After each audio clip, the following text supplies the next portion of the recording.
Hi, happy Wednesday. All right. Today I wanted to do a little live quick on this acronym called SCARF. And SCARF is a tool that I learned last March, about a year ago, when I went to a conference by the NLI, the Neuroleadership Institute. And the Neuroleadership Institute talks about the brain and how our brain works and how you can understand your behavior, your thoughts, your feelings, and emotions, and get better results the more you understand yourself. So this analogy they present, and David Rock is the author of that, and he has a book called Quiet Leadership, which is a great book. It's written really, I believe, a little bit for coaches and people who are more involved in the work, but it can be very useful for any leader who is wanting to lead better by understanding the neuroscience of the brain. So SCARF, the question I asked in the post was, have you ever been scarfed? And SCARF is a way that I remember this acronym. It's 5 triggers that happen in our brain that will send you from your frontal lobe to your limbic system. Your limbic system, most of us are familiar from some psychology 101 class in high school or college, that you're in the middle of your limbic system is this fight or flight mode, and that when we are afraid, that we freeze, fight, or flight is the human reaction that typically happens. Hey, Lindsay, thanks for joining. Okay, so that's the reaction that typically happens when we're in our limbic system, which is in the front of your brain, and that is a place where you are more calm, you're more present, you are more open to ideas and thoughts. We tend to be more healthy in our frontal lobe because we have a little bit more emotional control. We have higher EI in our frontal lobe. When we're in our limbic system, we tend to be a little bit more reactionary, and that's a generalization. Our brain is a lot more complicated than that. There's a lot more pieces in the brain, but just in general, to simplify this thing, frontal lobe is where you're open, expansive, and calm, and when we are reacting to something, we shift to this limbic system. So what actually causes you to shift to your limbic system? There's 5 things that are summarized in the acronym of SCARF. So the first one is status. So if you've ever been in a situation where you're fine, you're happy, everything is going great, and then all of a sudden, maybe somebody who you really respect walks in the room, or a high-level person walks in the room, and suddenly you're flush and nervous, or maybe you are interviewing for a job, and the owner of the company walks in, and suddenly you were fine, but you're suddenly very anxious. What's happening physically in your brain is you're moving from your frontal lobe, where you are centered and calm, to your limbic system, where that fight, flight, or freeze starts to occur. And when that happens, our brain is trying to help us. But when we shift out of this logical thinking into this more emotional thinking. So what that is a status trigger. So when we get triggered by status, how we feel relatively important to others. So somehow if you feel lesser than somebody, or you feel like someone is making you feel lesser, your status can get triggered. And so if your status is triggered, you now move into this emotional state. The next one is certainty. In general, as human beings, we all like certainty. We like to be able to predict future events. Actually, that's why we create routines and habits and things like that, because our brain works better. It can move into a subconscious mode of operation, and we're able to get things done faster because our brain knows what to expect. When our brain suddenly doesn't know what to expect, we feel uncertain, and that can make us feel anxious and nervous, and we are more on guard. But if you are triggered by uncertainty, you see this happen even, think about as a child, if you're a parent or an aunt or uncle, or even when you were a child yourself. Yes, too many people are in their limbic system. We just need to calm down, right? But when you think about as a kid, and suddenly your parent was like, we're leaving, and a child's like, wait a minute, and then they have a fit, right?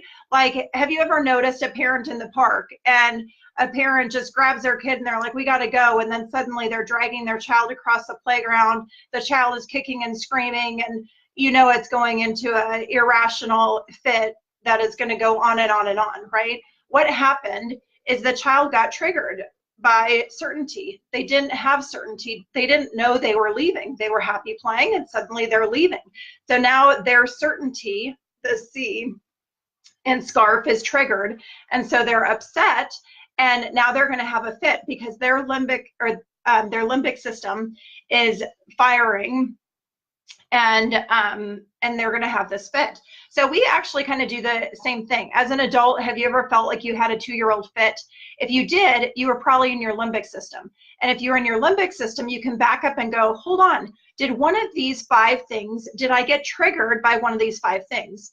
And it just, as a side note, SCARF, I like the acronym. To me, when we lived up in the Midwest and you'd have a scarf on, and I don't like turtlenecks or scarves, but it'd be like tight around your neck, and it's cold, and if your scarf ever got tight or it got caught and then suddenly it's really squeezing you, you're like choking and you have to get it off from you.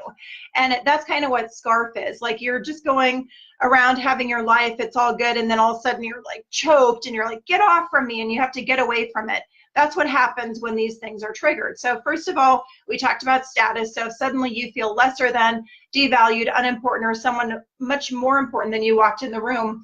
One thing that I learned, interesting for me as a pastor's wife, or if you happen to be in a leadership position, something that's interesting is a lot of times leaders don't realize that they actually status scarf others.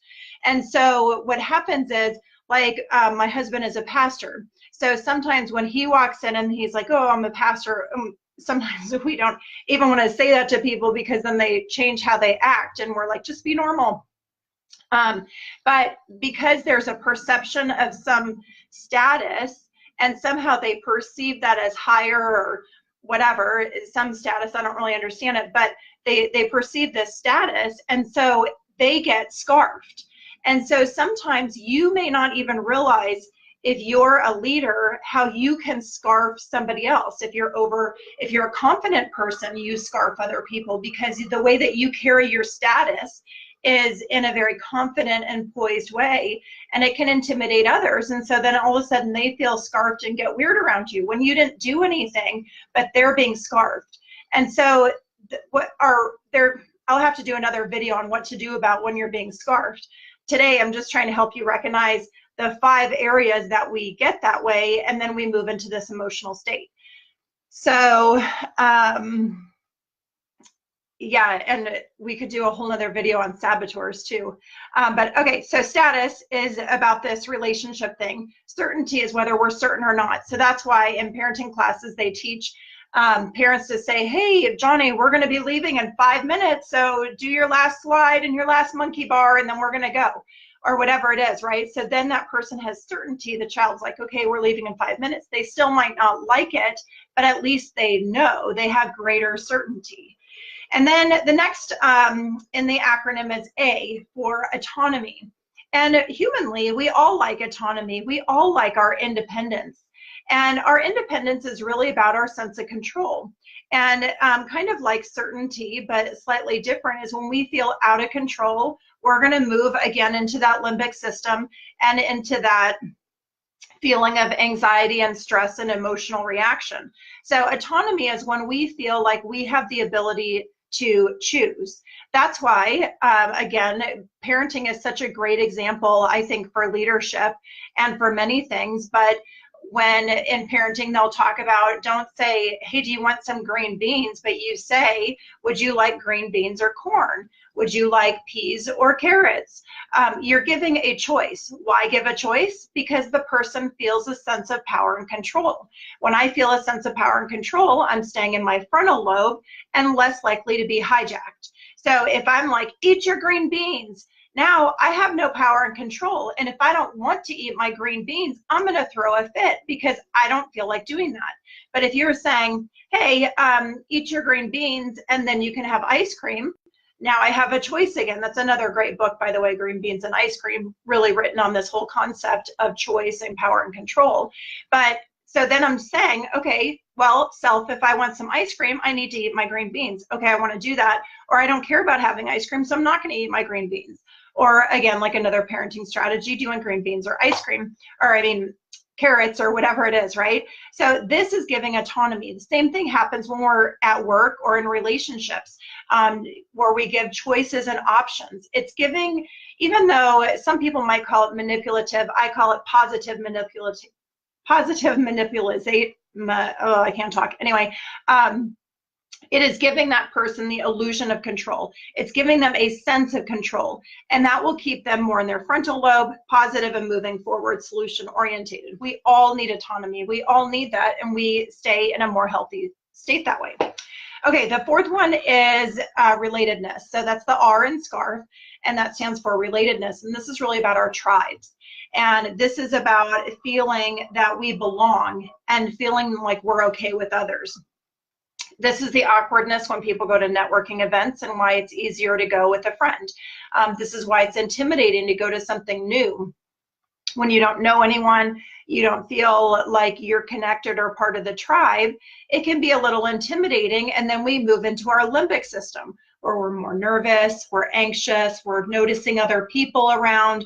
We might start making up stories like, oh, are they talking about me? What's going on? You know, those different things that happen in everybody's head, but in different ways. We all have our own stories and insecurities and fears. So that occurs, again, when we're SCARF. So versus on the other side, relatedness, when we feel included, when we feel a part of something, we stay calm. In an organization, you might experience this where, let's say, as a CEO or a leader of an organization, you suddenly announce something and the team had no clue that it was coming. And they felt like, really, this came out of left field, and people get angry and upset. And you're thinking as a leader, well, what am I supposed to do? You know, I need to lead forward. But when people haven't been primed for a decision, when they haven't had a chance for buy-in, that's why there's tons of books about buy-in and influence and all of that, is it's important for people to feel like they matter, that their voice matters, that they matter. Because if you just make decisions without including other people, then suddenly their relatedness gets triggered. They feel like their voice doesn't matter. They're not part of the tribe, which feels really crappy. So they don't go, oh, hey, I don't feel part of the tribe. They get angry and they get upset and they feel hurt, and a variety of different feelings. But then again, we move to that limbic system, which I think looks a little bit like a 2-year-old tantrum. But, you know, you get irrational and say mean and hurtful things, and it's just ugly. And that's where a lot of our conflicts and misunderstandings come from. So again, we'd have to do another video on what to do about it. But I'm just saying, if you've ever felt that way or you've ever noticed that reaction, what's going on is the relatedness got triggered. And then the last one is fairness. So F is the acronym for fairness, and that is the fifth part of our brain that really needs this stability. Otherwise, we can quickly get hijacked. And so fairness is about whether, it's really what it says, whether things are fair or not.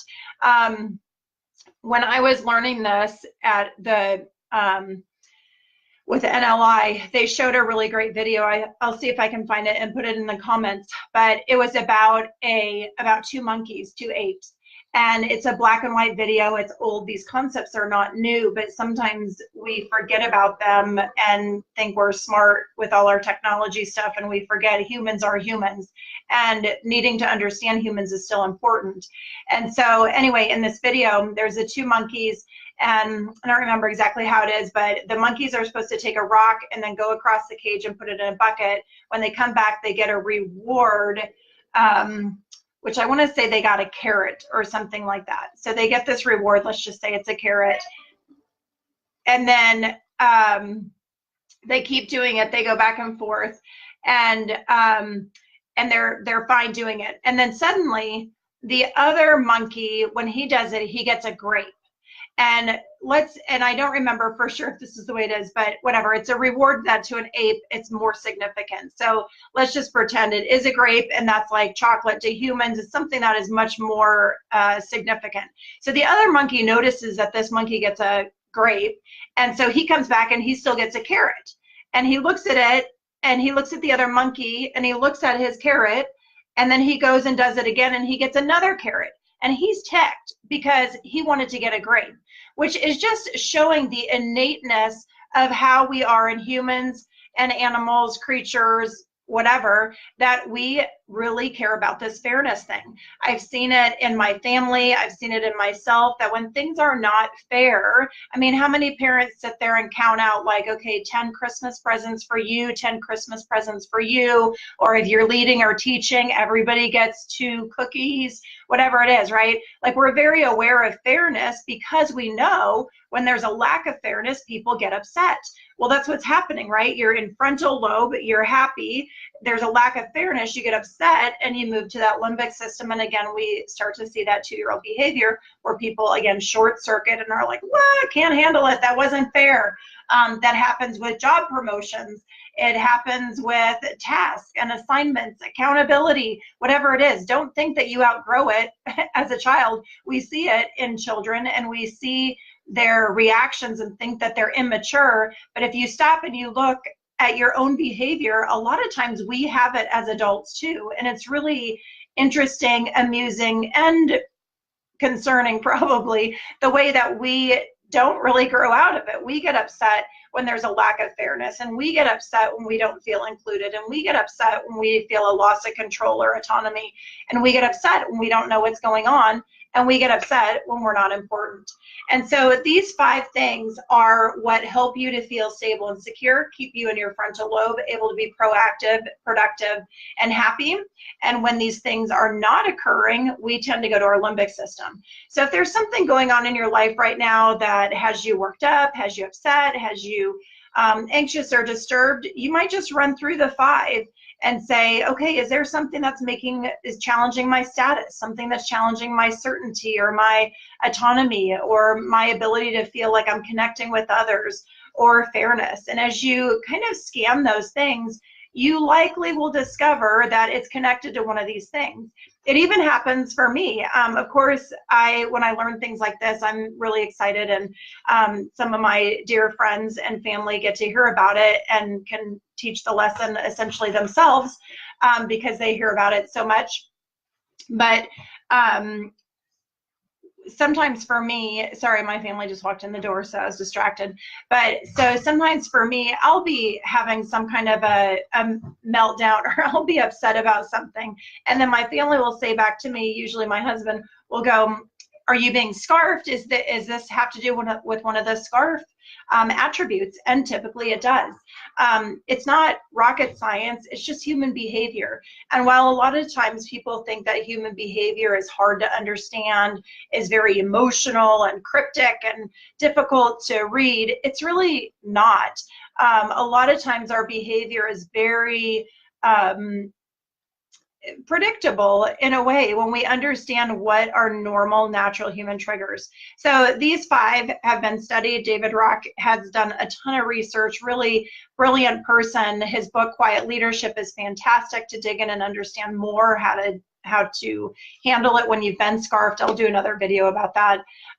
But really interesting. So today, just think about if you've ever been in a funk or in a mood and you're like, wow, what's going on with me? Or maybe somebody you know is in a funk or in a mood and you're like, wow, what's going on with them?